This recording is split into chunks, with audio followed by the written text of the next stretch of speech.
God's grace is yours in Jesus. Amen. God's word for our meditation tonight is recorded in the book of Matthew, chapter 27, as follows. Then the governor's soldiers took Jesus into the praetorium and gathered the whole company of soldiers around him. They stripped him and put a scarlet robe on him, and then twisted together a crown of thorns and set it on his head. They put a staff in his right hand. Then they knelt in front of him and mocked him. "Hail, King of the Jews," they said. They spit on him and took the staff and struck him on the head again and again. After they had mocked him, they took off the robe and put his own clothes on him. Then they led him away to crucify him. This is the word of our God. In the name of Jesus, who is God's suffering servant for us, dear fellow redeemed. Sally was a good kid, well-adjusted 10-year-old, got along well with her classmates, always kind of had a smile on her face. But that all changed about halfway through her 5th grade year. Suddenly, she became distant, distracted. Her parents tried to engage her in conversations. Said, "Is something bothering you? Can we help you?" To no avail. They couldn't figure out what had changed in their daughter. And then they saw them.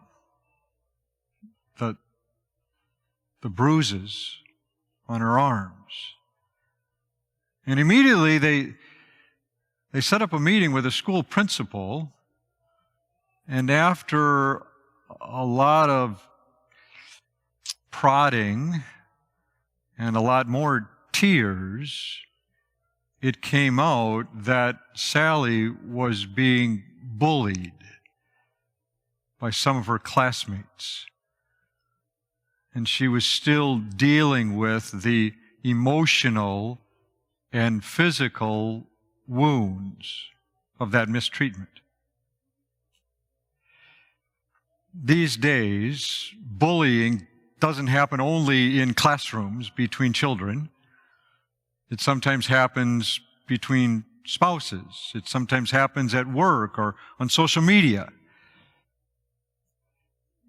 Bullying can sometimes be described as a pattern of behavior used to leverage power or control over someone else.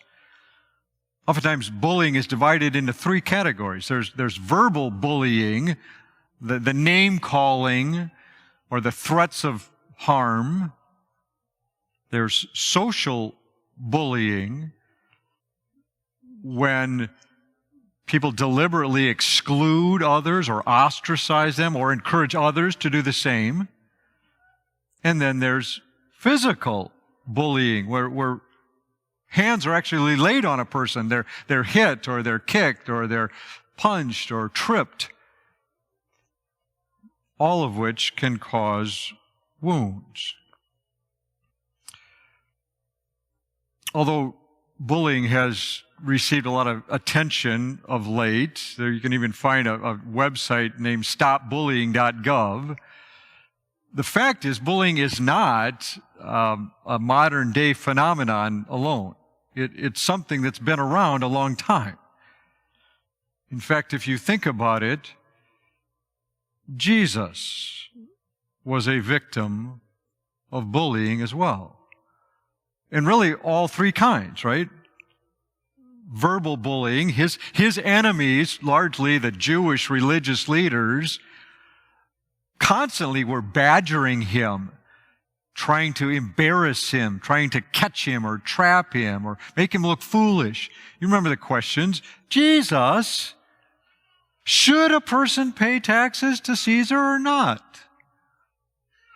Jesus, what about the woman who's married 7 times? Who's going to be her husband in heaven? But it wasn't just verbal bullying. There was also social bullying, where Jesus' enemies did everything in their power to get people to turn away from Jesus, right? Remember how they treated the man who was born blind for simply admitting that Jesus had healed him? They ran him out of the synagogue. They constantly were accusing the crowds of being duped by this impostor from Galilee. But of course, the most egregious form of bullying took place at the very end of Jesus' life. And that's what we want to focus on tonight.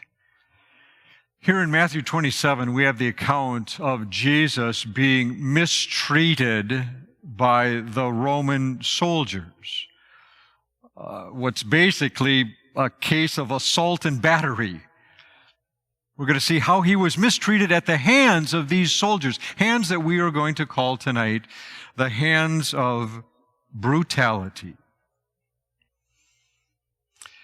The account that we have before us is actually really the second instance of brutality on this day. Earlier in the day, Jesus had spent time in front of the Jewish leaders in this kind of kangaroo court. Although they couldn't get any evidence to stick, they finally gave up and just started mocking him. These religious leaders blindfolded Jesus, punched him, and then said, "Jesus, who hit you? Prophesy." Scripture tells us that it was these same officials that went on to mock him and spit on him. But that was really only the beginning of the brutality. It only got worse when Jesus was handed over to the Romans, to the Roman governor and his soldiers. Now, if you remember, when Pilate interrogated Jesus, he came to the conclusion that Jesus was innocent, that he was not guilty of any of the crimes that they had accused him of. And so he wanted to let them go, or wanted to let Jesus go. Of course, the leaders would not let that happen, right? They stir up the crowds, they egg them on and get them to demand that Pilate release Barabbas, this murderer, instead of Jesus. So Pilate comes up with an alternate plan, at least in his mind, to get Jesus released. He makes this play for pity. He figures that if he can hand Jesus over to the kind of brutality that only Roman soldiers can bring out, that would kind of solve the bloodlust of these Jewish leaders. Well, Pilate miscalculated. It didn't work. It only put Jesus through more pain, more brutality. When Pilate hands Jesus over to the Roman soldiers, the first thing they do is strip off his clothes and then flog him. They used a weapon called the flagrum. It was kind of a cat o' nine tails, right? A whip with many strands, and at the end of each thong of leather was this lead ball or a bone or a piece of metal. It was just designed to tear open the back of the victim, right? Bring out more blood, cause internal injuries. It was regarded as such a violent, brutal punishment that the Jews set a limit on how many lashes you could give someone. The Romans, they had no limit. In fact, in kind of a twisted, ironic way, the Romans regarded flogging as a form of mercy, because they realized that oftentimes the more flogging you received, the less time you would spend dying on the cross. He would just die sooner the more they were flogged. But of course that didn't work in Jesus' case. Jesus flogging did not shorten his time. It didn't hasten his death. Jesus died exactly when he decided it was time to give up his life. And so in his case, the flogging only brought him more agony, more brutality, more pain. But it was not just physical pain that Jesus endured at the hands of his enemies. He also suffered shame and ridicule. See, because the Jews had charged Jesus with claiming to be a king, these Roman soldiers thought they'd have a little pageant, right? We're going to have a little fun with Jesus. Let's dress him up like a king. And so they take probably an old military uniform and put it on him. There's this purple robe. They twist together some branches from a thorn bush and pound it on his head and give him some kind of stick in his hand as the scepter. And then, as Matthew tells us, they then knelt in front of him and mocked him. "Hail, King of the Jews," they said. They spit on him and took the staff and struck him on the head again and again. Can you imagine? I mean, a company of soldiers mocking the perfect Son of God, spitting on the God who had created every one of them, continuing to beat the man who had never done or said a single wrong thing in his life. And yet you realize this was all in perfect fulfillment of what the prophet had written 700 years before. "I offered my back to those who beat me, my cheeks to those who pulled out my beard. I did not hide my face from mocking and spitting." Now you realize there are a lot of fathers and a lot of mothers who would say that the only way to deal with bullying is to give them a little bit of their own medicine, right? You gotta smack that bully in the mouth. Was that Jesus' reaction to being bullied? No, quite the opposite, right? How does the prophet describe our Savior? "He was oppressed and afflicted, yet he did not open his mouth. He was led like a lamb to the slaughter, and as a sheep before her shearers is silent, so he did not open his mouth." The one who had taught his followers to turn the other cheek, to love your enemies, to pray for those who persecute you, was now putting his preaching into practice in his own life, regardless of the most trying circumstances. The question is, why? Why would Jesus do that? Why would he allow himself to be bullied? There's a number of reasons. First, because he knew this was his Father's will. He knew this was a part of the master plan. He knew what the prophet Isaiah had written. It was the Lord's will to crush him and cause him to suffer. In fact, didn't Jesus confirm that very fact in the garden when, in effect, he prays to the Father, "Father, is there any other way?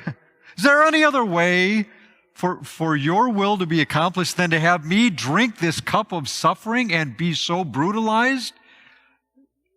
You know the answer, and you know Jesus' response, namely, "Not my will, but yours be done, Lord." But there was another reason that Jesus allowed himself to be brutalized. It wasn't just for the Father, it was for you and me. Jesus is the substitute for sinners. That means that everything he went through that night, he went through for us. And that means if he didn't go through it, then we'd have to. And I don't just mean a couple hours at the flogger's post or a couple hours on the executioner's cross. I mean an eternity in hell is what we would endure if he didn't. But he did. And that means you and I won't endure that, ever. Remember that the next time you think of Jesus at the hands of brutality. As you think about the blood on his forehead, the stripes on his back, the nails in his feet. As thoroughly as Jesus was brutalized, so thoroughly are you forgiven.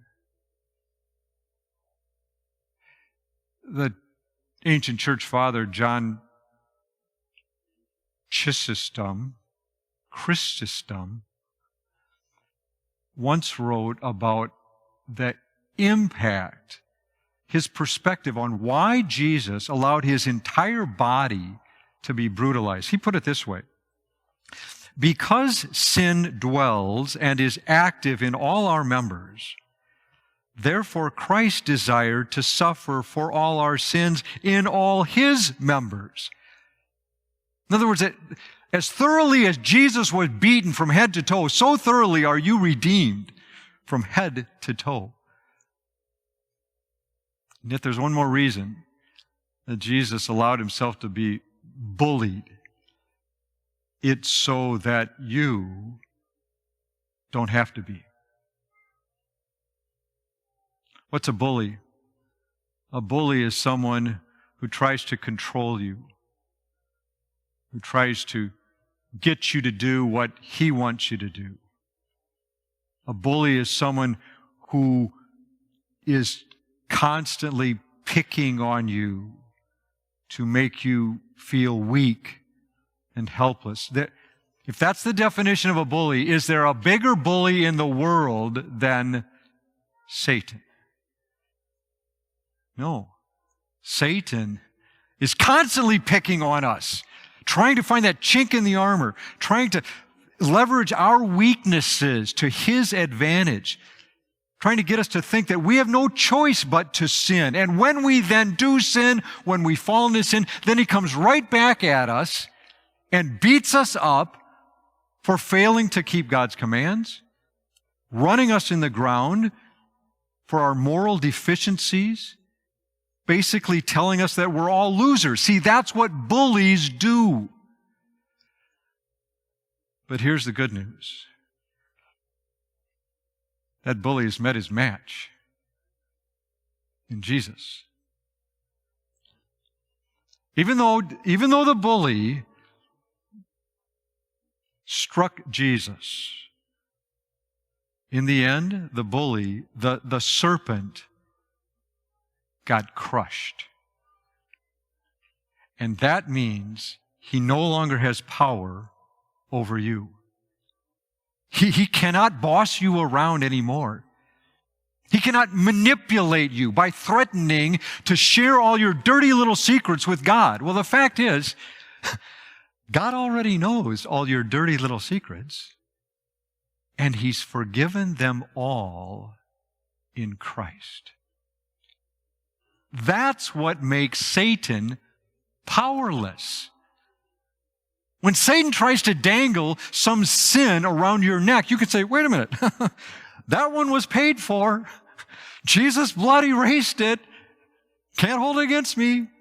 And when Satan dangles a little temptation in your eyes, you can say, I'm sorry, Satan. I don't need that. I don't even want that. Because everything I need, everything I want is Jesus.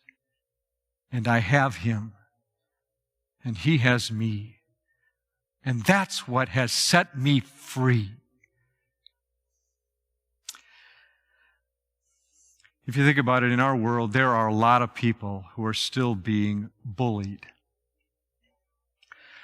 We may not be able to prevent the bullying going on in classrooms or on social media, But we can provide the ultimate antidote for bullying. And the antidote is Jesus.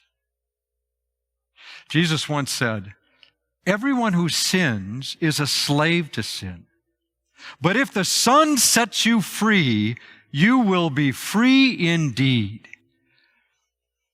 When you realize that what Jesus endured, the brutality that he faced at the hands of his enemies, when you realize that that is what has set you free from the control of Satan, that's what changes our attitude about life. It's what equips us to handle whatever comes. It's what allows us to handle it when people are throwing their digs at us, when we're wrestling with feelings of inferiority, when we're haunted by the feeling that we're not good enough, or that we just don't fit, or when we're facing the temptation to feel better about ourselves by pushing other people down. In all those situations, the answer is to look back to a cross and say, Jesus has already spilled blood for me. Jesus has already made us right in God's eyes. And if that's true, then who cares what anybody else thinks about us? Who cares what even I feel about myself? What counts is what God says, what God has done in his Son. Because Jesus endured brutality at the hands of his enemies, you can be sure that now you can live in utter peace and healing and joy, because now you are in the hands of your God, hands that still wear the marks of the nail to prove his love for you. And for that, we can only say, thank you, Jesus. Amen. Please stand.